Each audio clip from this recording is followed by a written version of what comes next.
Here it is, Alan Freed's Rock and Roll Party. And here he is in person, Alan Freed. I don't know what I can say about this next act. What can you say but sensational? All over the world. Frankie Lymon, a 13-year-old youngster with a great way with the song, and the Teenagers. Baby, baby.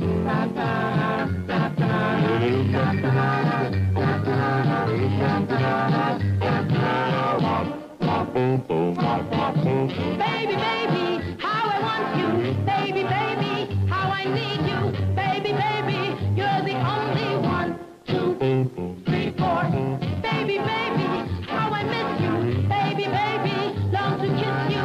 Baby, baby, say you want me. 2, 3, 4, 5. To see him so tiny on a stage, bursting with so much talent, was something that was really spectacular. I'm so glad you wanted me to. He was just a natural born talent. He was born for the stage. And it only lasted a short time, which will, I guess it'll plague me the rest of my life. Ooly papa cow, papa cow, papa cow, cow. Ooly papa cow, papa cow, papa cow, cow.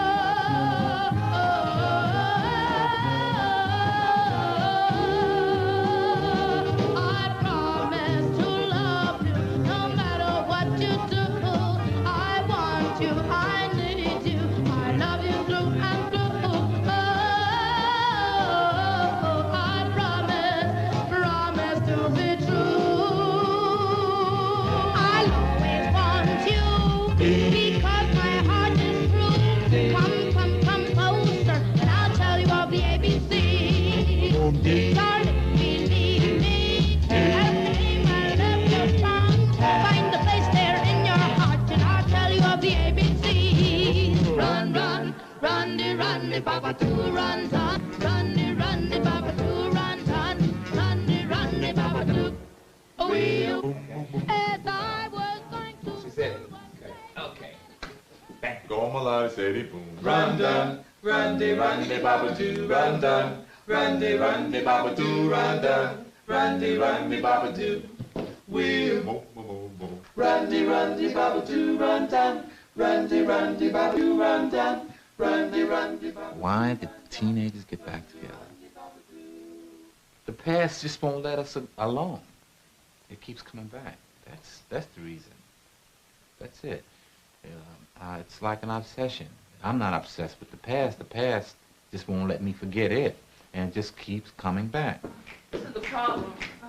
It's really a problem.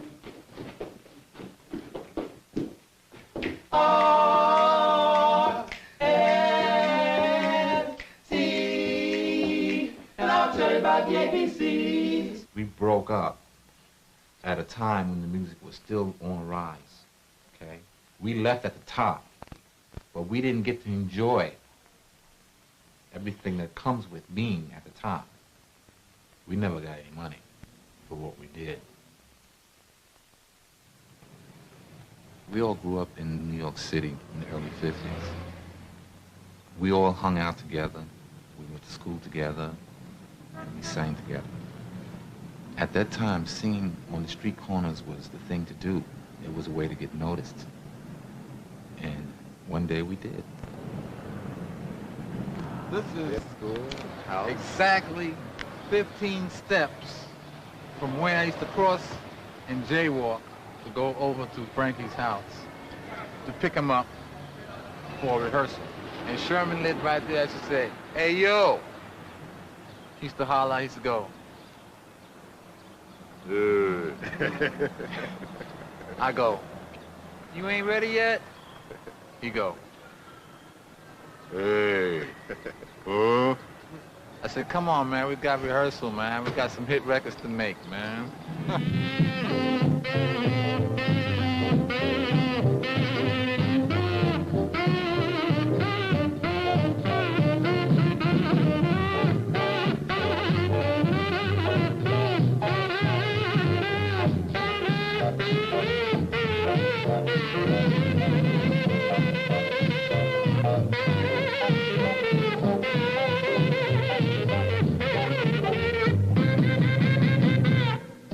right across the street is State Junior High School. This is where we used to rehearse. And I remember a few times Frankie's mother used to come around hollering at the, around the school, Frankie, it's 9 o'clock. It's time to get upstairs and go home. You're my favorite number. Oh, that dances you. I'm so glad it's you I want. I'm so glad you want me to. Baby, baby, hold me tight, dear. Baby, baby, with all you might, dear. Baby, baby, till the clock strikes 9, 10, 11, 12. Go home. That's all. Bye-bye.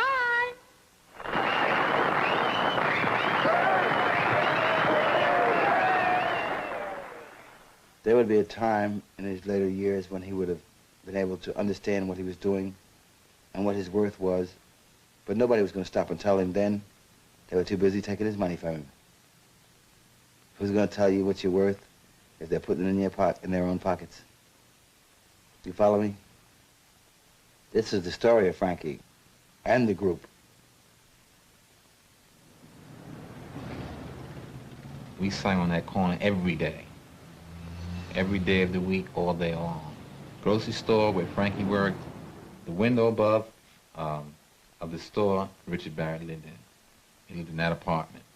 Now, no one knew in the group, at least I didn't know, that was the Richard Barrett of the Valentines, who later came to our rehearsal in Stitt Junior High School where we went and liked us so much that he took us down to the same recording company where he was making records. I asked him, I said, I want you to record these kids for me, do 2 sides. He said, no kids, I don't want the problem with the school board, the business, just the whole business. I said, all right, I could understand it. And I walked away and I got back uptown. I said, how can I tell these kids you don't want to record them because they're too young? They sing, they're in show business, as far as I was concerned, they had a talent. And then we made a deal. I'll rehearse your group, George, if you record mine. The kids went in and did the 2 songs, and we left. And I think the rest of it is beginning of the history we were talking about. From then on, it went straight up very quickly. Why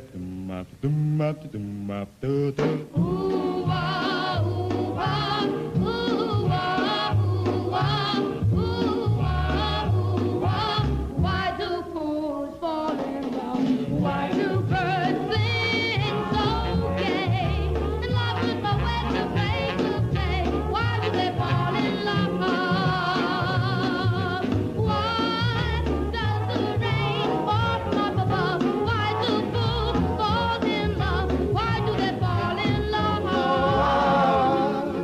Why does the rain fall from up above? Why do fools fall in love? Why do they fall in love? We used to rehearse in hallways a lot. When the weather was terrible, we took advantage of the hallway with the echo. We knew about 5 or 6 songs that we sang over and over again, constantly. Songs like, do, do, do, do, do, do, do. Good night, sweetheart, where was I? We would sing that song every day, every night. Finally, this gentleman came out, and he says, out of this apartment here, and he says, I'm tired of you guys singing the same songs over and over and over again in front of my door. So he gave us a poem this girlfriend wrote to him.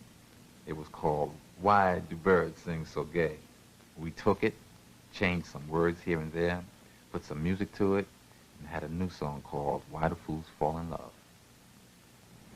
We wrote Why Do Fools Fall in Love? I Want You to Be My Girl. ABCs of Love.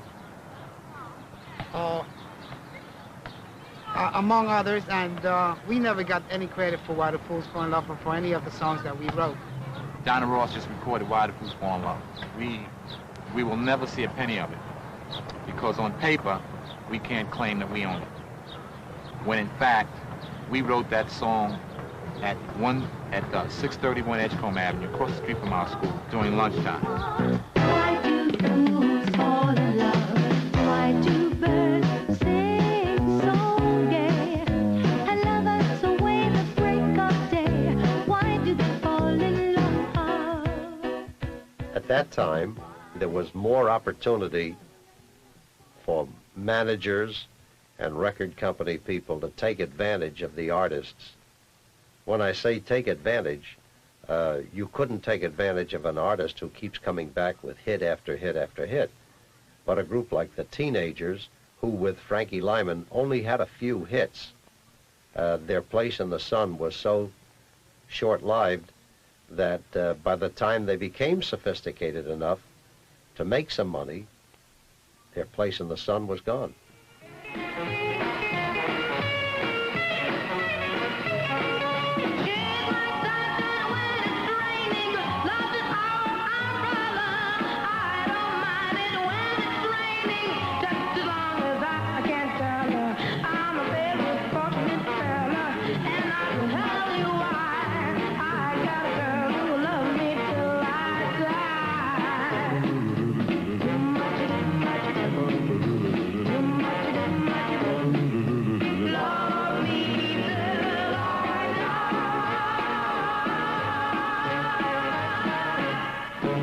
I automatically fell in love with him.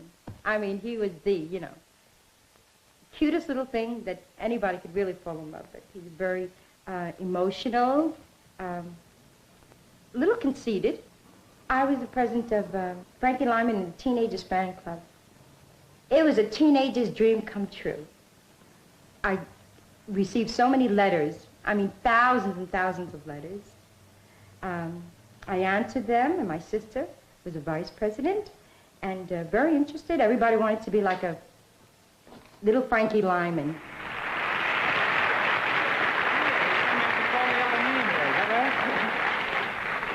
Yes, sir. Bob Tamplin tells me I've been introducing you as Frankie Robinson instead of Frankie Lymon. You know how that happened? No, I really don't. I probably was thinking of Sugar Ray Robinson. Oh, yeah. He was quite a champion in his own right, too. Let's have a fine hand for Frankie.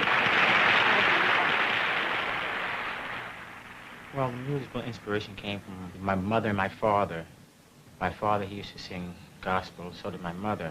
My father had a group called the Harlem Mayors, and they used to perform, which they recorded a couple of gospel albums and records themselves.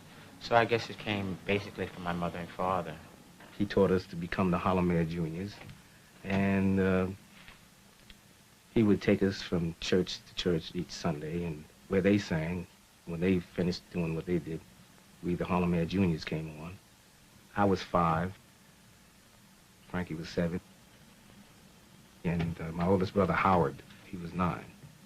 Well, don't you know I'm tired, soul need a rest and I'm tired, soul need a rest and I'm tired, soul need a rest and Even though we grew up with singing church music, we were never steered in one direction.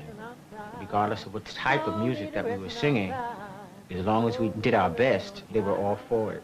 Rest in place. No, no, no, no, no, no, no.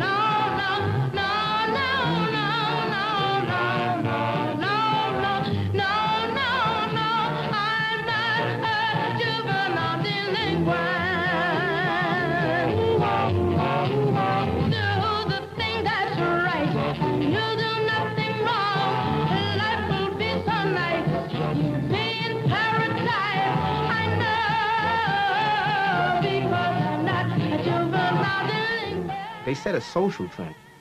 And all of a sudden, 6 months later, everybody and his mother had a group on the corner with a little guy singing in the front. Same case with myself. Because I originally, when we got started, I was in the background. And the baritone Lyndon, who started the group, said, "No, you get up in front. You do the lead." You don't know, honey, honey.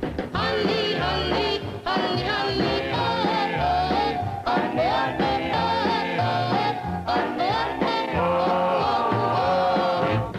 I'm old enough,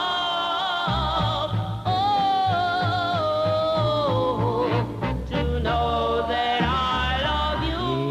Yeah, mommy and daddy and mommy and daddy, whoa, mommy and daddy and mommy and daddy, whoa, Mommy and daddy and mommy and daddy, whoa.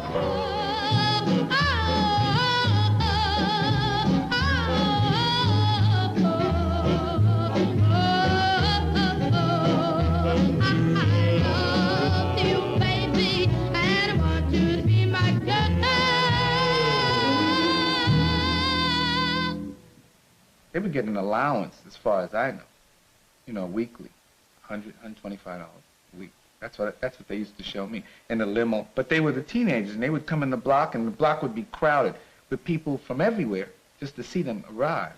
And that's what kept them going. Whatever they wanted, they got. Be it clothes, spending money, money to buy candy or whatever. But as far as them making a lot of money, having a lot of money, they didn't at that time. And what's mind-boggling is the fact that they were appearing all over the then 48 states of the United States. They appeared at some of the biggest theaters in the world, the Brooklyn Paramount. They appeared at the Apollo Theater. They were probably the first real crossover group. They appealed to everyone. They appealed to whites, blacks, Hispanics, Orientals. Their appeal went all around the world. That trip was bigger than big.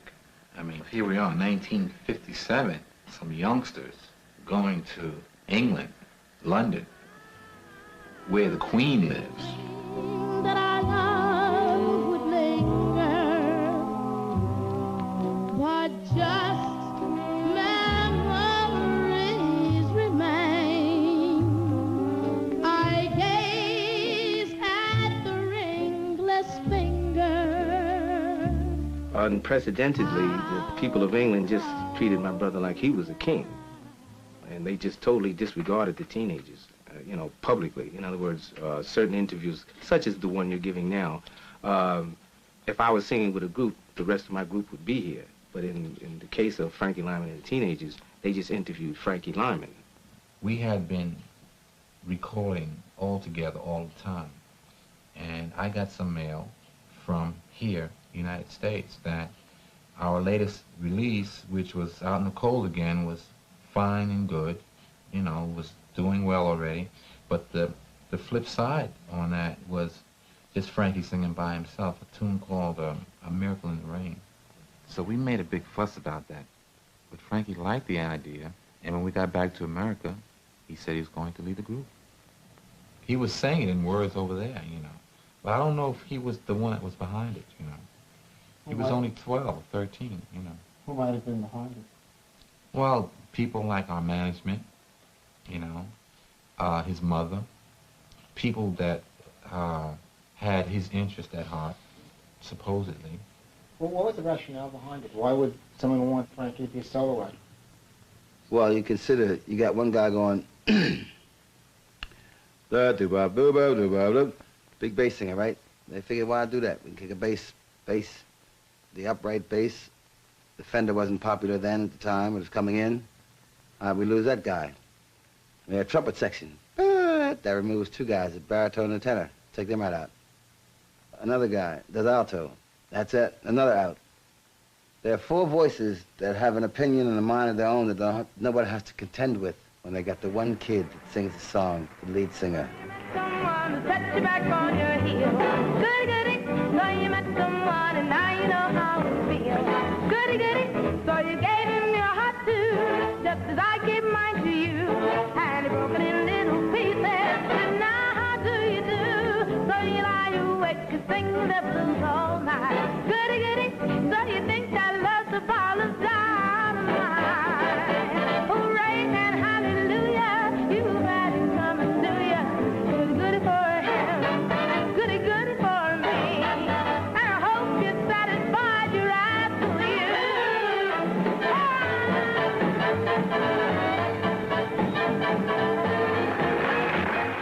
Frankie went on his own and began to do things for roulette like The Only Way to Love, good records that never happened. It just couldn't happen. I don't know why they couldn't get Frankie off the ground. But the group went on and got a new lead singer, Billy Lambro, I think his name was, and they recorded a record, Flip Flop, I'm quite sure they told you, and they appeared at the New York Paramount, and the record Flip Flop was appropriate because it really flopped. And the pictures were great and everything, and they looked great, but it just didn't happen. It didn't happen. It was killing them. It was 56 to 57, and that was it. It was over. It hurts, you know. It hurts an artist who's been popular to not have anything going, and you're still in that world, and you feel that you should still be there, and there's nothing to back it up, and it's horrible. And you begin to look for substitutes. substitute strength. Drugs was in the 50s everywhere, but everywhere. And it was potent then too, and cheap, all right? Drugs was backstage, you know. Drugs was off stage, on stage. It was just everywhere. And it took a lot of people away from their normal course of life. Frankie was one of them. The drug situation made him a no-no. I don't care how good he was, that was a bad scene at the time. Although there were others doing it in the business who were in prominent positions. But it didn't affect them. But a kid like Frankie Lymon, forget it. His voice is changing. Nobody wanted to develop to change the voice of the young kid to the young man to the grown man. Nobody wanted to go through that transition with him. Teacher, teacher, educate me with a caress. Teach me nothing less than a lesson I'll never forget. Teacher, make me the... By the time he's 17, nobody wanted no part of him. He got blackballed from all the nightclubs, all the record companies, the booking agents. The man went broke completely. I picked him up on the streets of Broadway, and my challenge was to make the biggest comeback of his career. Remember when he was about this tall, and now he's about this tall. When he was this tall, he had his first $1 million love. Why do fools fall in love? Talking about the one, the only, the great Rockaway now, Frankie Lymon!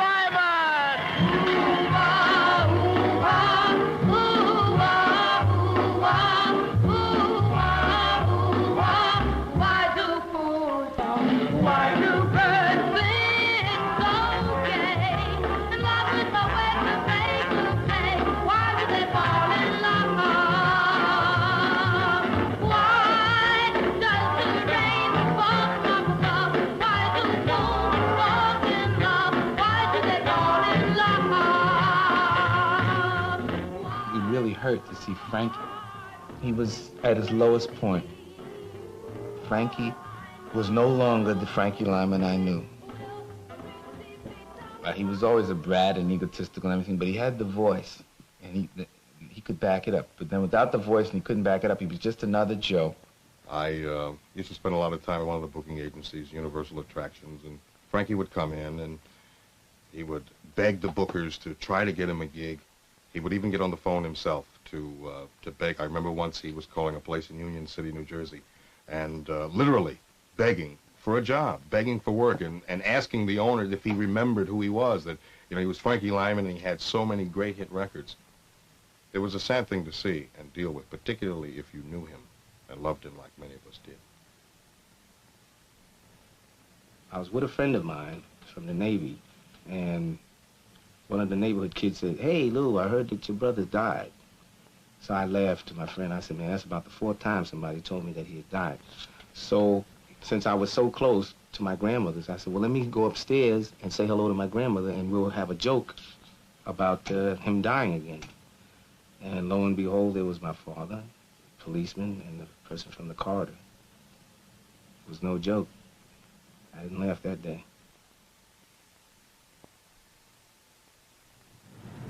You ever heard that song, Why the Fools Fall in Love? Yep. You know where it was written? Nope. That hallway. In this hallway. See?